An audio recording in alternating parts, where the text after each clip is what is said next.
Oferecimento. Windy Refrigeração. Trabalhamos para o seu conforto. Olá, meus amigos do Pará e do Brasil. Estamos começando o TV JR News de hoje. O povo se revolta e dá resposta ao governador. O presidente diz que vai para o Vale Tudo. E Jatene, aguarde um instantinho. Meu amigo, o ar-condicionado da sua casa ou da sua empresa pode estar guardando esse e outros vírus. Então seja rápido, chame uma equipe de profissionais competentes. Chame a Windy Refrigeração, que tem uma equipe com experiência de mais de 12 anos, fazendo a higienização e a manutenção do seu ar-condicionado. A Windy Refrigeração cuida do seu aparelho de ar-condicionado como quem cuida da sua saúde. Você merece esse conforto. Você tem uma causa civil ou trabalhista que está travada e te trazendo preocupação? Então você precisa de um escritório com advogado que resolva, porque resultado é o que você precisa.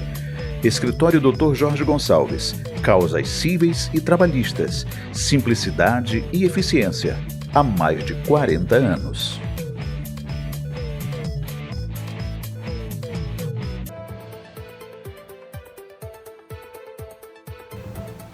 Pois é, o povo da Bahia se revoltou porque o governador disse que não iria acontecer a manifestação pró-Bolsonaro, mas sabe o que foi que aconteceu? Mesmo sem a presença do Bolsonaro, o povo foi para a rua e fez uma grande motociata, veja aí.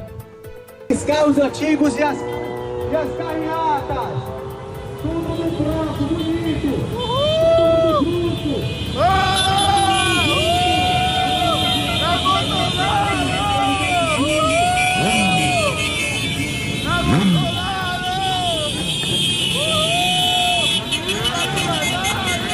Aí a manifestação, então, da Bahia, do povo da Bahia, que mesmo sem a presença do presidente, foi para a rua e se manifestou, tá certo? Apesar do governador dizer que ia colocar blitz, ia prender moto, enfim. O que aconteceu? O povo foi para a rua e se manifestou. Deixa eu falar uma coisa para você. O presidente disse que ele vai para o Vale Tudo. Você está entendendo o que é esse Vale Tudo? Estão querendo de todas as maneiras impedir, na verdade, o Brasil de continuar crescendo. Essa que é a grande verdade. Se formou um grande teatro e o presidente dá uma declaração que dá para você entender. Acompanhei. Se jogarem fora das quatro linhas da Constituição, entramos no Vale Tudo no Brasil. Muito bem, professor. É isso mesmo. Aqui é Vale Tudo, Vale Tudo. Bem. É isso aí. Então esse negócio de prender esposa, irmãos, filhos, das ditaduras. Não acha o cara em casa, prende a esposa e prende os filhos. Então se a ideia for essa, se avançarem, entram no campo minado chamado Vale Tudo. E vale tudo por dois lados. Okay? O que eu mais quero aqui, vocês nunca viram um ato meu, um gesto, uma palavra, um documento fora das quatro linhas da Constituição. Zero. Mas o outro lado, que está sendo desmamado, e outros que perderam, em parte, superpoderes, se bem que alguns teimam ainda em ter superpoderes, achar que ele é o Brasil, o resto que se exploda, entramos numa situação que complica. E eu posso falar isso porque tem o povo do meu lado. E tem os 22 ministros alinhados conosco. Quando se fala eleições do ano que vem. Eu estou com 66 anos, não sei se tem alguém mais velho que eu aí. Tem 60 ali com toda certeza. Nem eu, presidente. Nós sempre ouvimos falar que a democracia não tem preço. Desde quando eu cheguei no parlamento, tempo de capitão, tenente do exército, tudo tem que ser feito pela democracia. Eu quero fazer tudo pelo voto honesto. Eu não me importo entregar o governo o ano que vem, seja para quem for, mas num voto honesto. Na fraude não, quero repetir o que eu falei de manhã aqui. Tiraram o Lula da cadeia, tornaram ele elegível para ser presidente na fraude. Isso não vai acontecer. É lamentável 3 ministros do Supremo Tribunal Federal estar articulando junto ao parlamento para derrotar o voto impresso. Porque daí fica esse voto eletrônico que está aí, que não é confiável. Daí alguns falam, como é que você se elegeu? Eu me elegi porque tive muito voto. Pretendo nos próximos dias, mostrar as fraudes que tiveram em 2014 e 2018. Daí alguns falam, né, esses 3 ministros do Supremo Tribunal Federal. Você não tem prova de que houve fraude. E eu respondo, vocês não têm prova que não houve. Isso aí. E o que eu mais quero é eleições limpas. E tenho falado mais, a fraude não será só para presidente, será para governadores, senadores, deputados federais, estaduais. Isso tudo vai acontecer o ano que vem. Não quero citar aqui nome de país nenhum, mas o interesse no Brasil, por alguns poucos países, é enorme. Alguns países dependem de nós, do que nós produzimos aqui. Pois é, essa é a declaração do presidente Bolsonaro. Ele já disse que ele vem dando a dica do que é que vai acontecer. Não vão levar no tapetão. Essa que é a grande verdade, porque nos 4 cantos do país o povo está na rua. O povo está se manifestando. E um detalhe, o povo não vai por R$30, por R$50, não vai pelo lanche, pela mortadela, não. O povo vai realmente, coloca gasolina na moto, no carro e vai, o povo está indo. Falando nisso, eu acompanhei esses dias que haveria um grupo de motociclistas que sairiam de Belém até Brasília. Eu vou confirmar isso e no próximo programa a gente vai comentar essa manifestação. Agora, a CPI, não dá nem para falar na CPI, que a CPI virou isso aqui, olha, veja. Senador, eu me recuso a ser atacado. Não estou Está me atacando, senador. Você disse que eu estava lhe ameaçando. Não estou lhe ameaçando. Está expondo coisas pessoais. Porque eu vim aqui para contribuir com a condição de testemunha sobre o relatório da CPI. Vossa Excelência, que foi investigado pelo meu relatório, Vossa Excelência e sua família são acusados de desviar 260 milhões da saúde. Vossa Excelência e sua família são acusados de desviar 260 milhões da saúde. E nós estamos por isso, respondendo. Vossa Excelência está me atacando. Fale a verdade, senador. Nós estamos respondendo. Fale a verdade, senador. Vossa Excelência não tem moral. Peraí. Vossa Excelência não pode falar assim. Entendendo o que é que virou a CPI? Realmente está muito difícil essa CPI. Complicada, mas é um detalhe. Eu tenho uma foto, que eu vou mostrar para você. Olha essa foto. Tá vendo? Aí está o Megali, está o Iguchi, está também o ex-governador Simão Jatene. Então é o seguinte, eu vou aqui rapidinho tomar uma água, eu volto para falar sobre isso.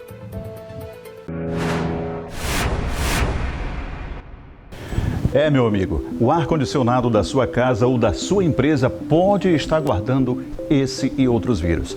Então seja rápido, chame uma equipe de profissionais competentes. Chame a Wind Refrigeração, que tem uma equipe com experiência de mais de 12 anos, fazendo a higienização e a manutenção do seu ar-condicionado. A Wind Refrigeração cuida do seu aparelho de ar-condicionado como quem cuida da sua saúde. Você merece esse conforto.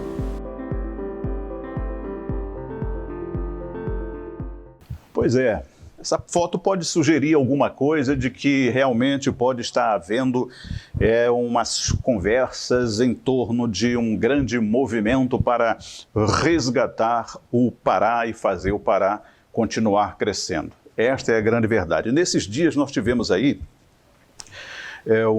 mais um vídeo do ex-governador Simão Jatene, onde ele fez uns comentários, né? Eu não vou comentar aqui, até porque ele mesmo é que vai comentar. Deixa eu vir para cá um pouquinho. Coloca aí. Não, enche a tela, enche a tela. Por esses dias, quando lamentavelmente o número de mortes por Covid no Pará alcançou mais de 15 mil pessoas, ouvi o diálogo entre 2 pessoas que me levou a fazer essa reflexão que eu divido agora com vocês. Dizia um dos interlocutores que não entendia por que destacar esse número de mortes, considerando que 15 mil é um número muito pequeno diante de uma população de 8 milhões de habitantes, que é a população do Pará, até um pouco mais de 8 milhões. Ao que contestava o outro dizendo que para alguém que perdeu o pai, a mãe ou até os 2, e viu sua família desmoronar, não eram apenas 1 ou 2 pessoas, mas sim essas pessoas lhes eram únicas. e que o importante então era saber se aquelas mortes poderiam ou não ter sido evitadas. E até, de certa forma, raivoso, citava os problemas na gestão do Hospital Abelardo Santos e os repetidos escândalos na área da saúde como imperdoáveis. Ao chegar em casa e ainda incomodado com a discussão que havia assistido, me lembrei dos debates que nós enfrentamos quando decidimos construir os hospitais regionais. Lembrei que muitas vezes ouvi o argumento que os mesmos se transformariam em elefantes brancos. Ouvi também que era melhor investir em asfalto. E ainda fui questionado várias vezes de que no interior não seria possível implantar a média e alta complexidade, já que não teriam profissionais para isso. Ao que eu sempre respondia que a nossa obrigação era encontrar saídas, era construir alternativas.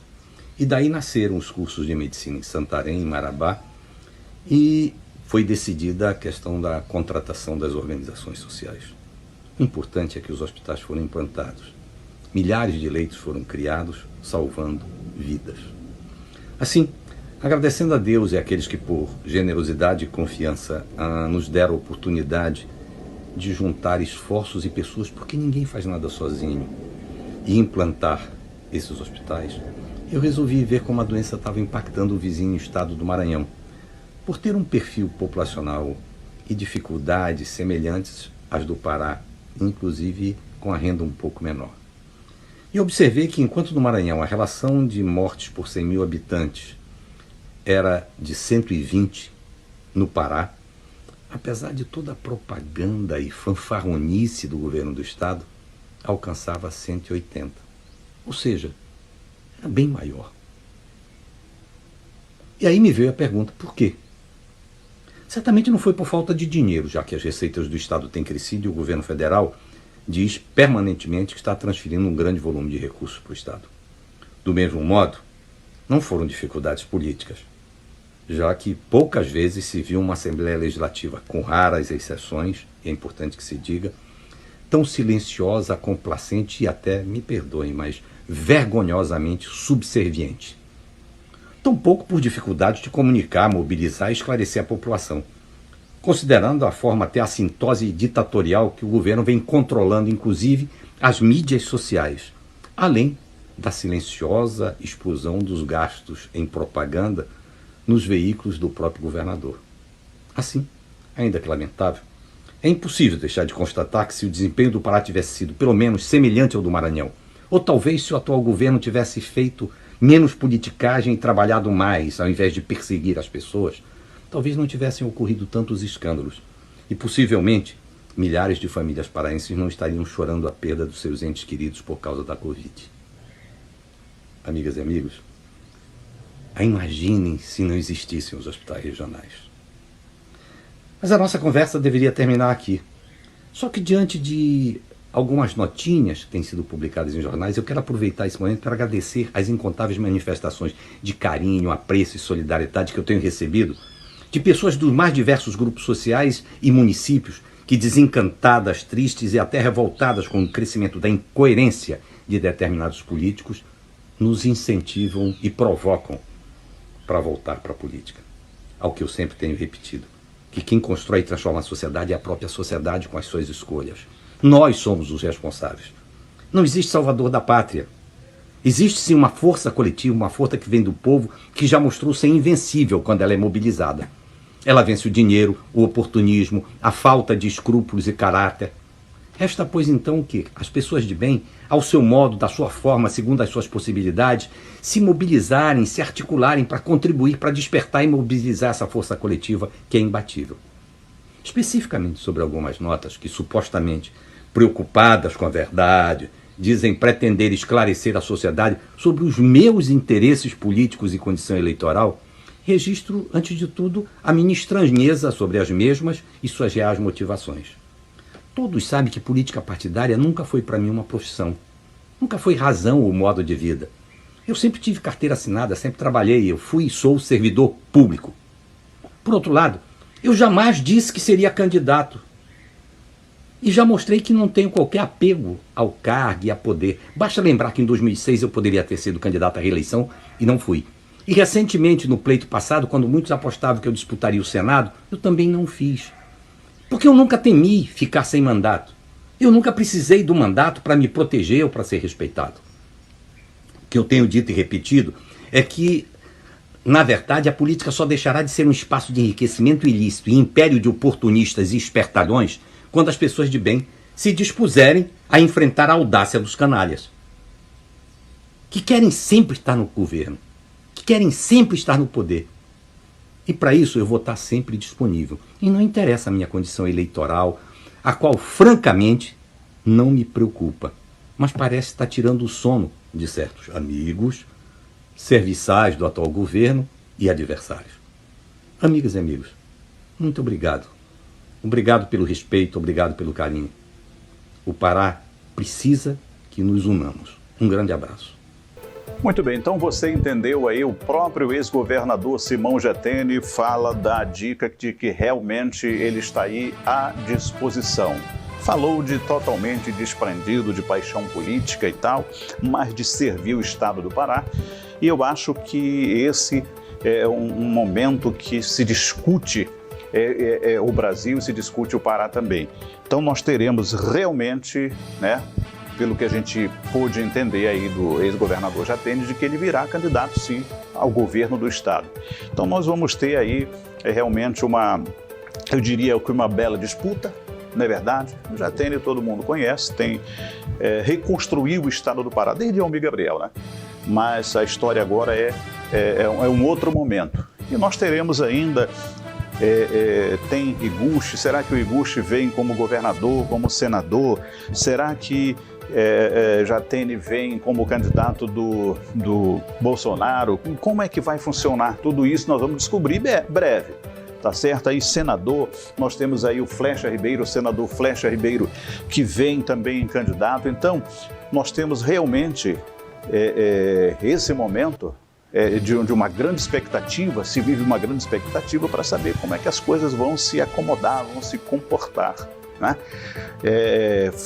Grandes forças estão se unindo, forças do bem, para que o Brasil continue se reconstruindo, bem como o estado do Pará retomando o seu rumo do progresso. E a gente torce, né? Felizmente nós temos aí alguns senadores que terminam o mandato agora, no ano que vem, e nós torcemos que eles não se reelejam. Essa que é a grande verdade. Outros vão ficar ainda mais 4 anos, né? Porque 8 anos de mandato, mas a gente torce que mude realmente o Congresso Nacional, tanto o Senado Federal quanto a Câmara Federal, que nós precisamos fazer uma mudança geral na Câmara Federal, também no Senado Federal, bem como nas Assembleias Legislativas, porque eu não sei por que as coisas não andam, né? Não andam, está todo mundo preso. Preso por quê? Né? Não se discute o progresso do Estado, não se discute coisas que são importantes. O Pará, por exemplo, produz energia e paga uma energia caríssima, né? E eu vou verificar, eu acho que no próximo programa vamos falar sobre aquela questão da Lei Rouanet, da Lei Candir, que já veio não sei quantos milhões para o estado do Pará. A gente vai ver como é que esse dinheiro todo está sendo distribuído, porque a gente anda por aí e vê que há uma reclamação só da população, né? A saúde é uma questão complicada. Falar em saúde, mostramos ainda há pouco a declaração daquele deputado lá do Amazonas, né? E a gente questiona o consórcio Nordeste, né? Para onde foram então os milhões, né, que vieram, os respiradores, enfim, em todos os estados do Brasil. Então, infelizmente, nós estamos passando por isso, mas no ano que vem, 2022, é um tempo de se renovar a reflexão sem paixão política, né? Mas com a razão do que verdadeiramente nós precisamos preparar para o futuro das gerações vindouras. Eu sempre tenho falado isso, porque as futuras gerações é que pagarão o preço, inclusive daqueles que estão lá desviando o recurso público, porque vai chegar o momento que eles vão pagar. Essa que é a grande verdade, que é a grande realidade. Então nós vamos aguardar, tem muita coisa para acontecer, tá certo? A princípio pensava-se que Geteni não viria candidato a governador, mas pelas declarações ele vem, há uma articulação, há uma movimentação muito grande em torno da candidatura dele, do Jatene, ao governo do estado. E a gente viu aquela foto aí, né? Aquela foto aí com o Iguchi e tal, que foi um fenômeno, né? Diga-se de passagem, o Iguchi. Então são forças que realmente se unem em favor de uma causa que é muito interessante, que é o povo. Eu sempre digo, se o povo for o foco do projeto, de qualquer projeto político, realmente as coisas mudam. Porque alguém diz assim, a minha bandeira é a saúde, a minha bandeira é a segurança. Eu acho que a bandeira tem que ser o povo, tem que ser gente, tem que ser o ser humano. Porque quando a bandeira é o ser humano, aí sim você cuida da saúde, da segurança, da educação, enfim. Você cuida desse ser humano que precisa de tudo isso. Tá bom? Nós vamos ficando por aqui e até o próximo. Se inscreva. Aproveite e se inscreva no nosso canal. Beleza? Valeu!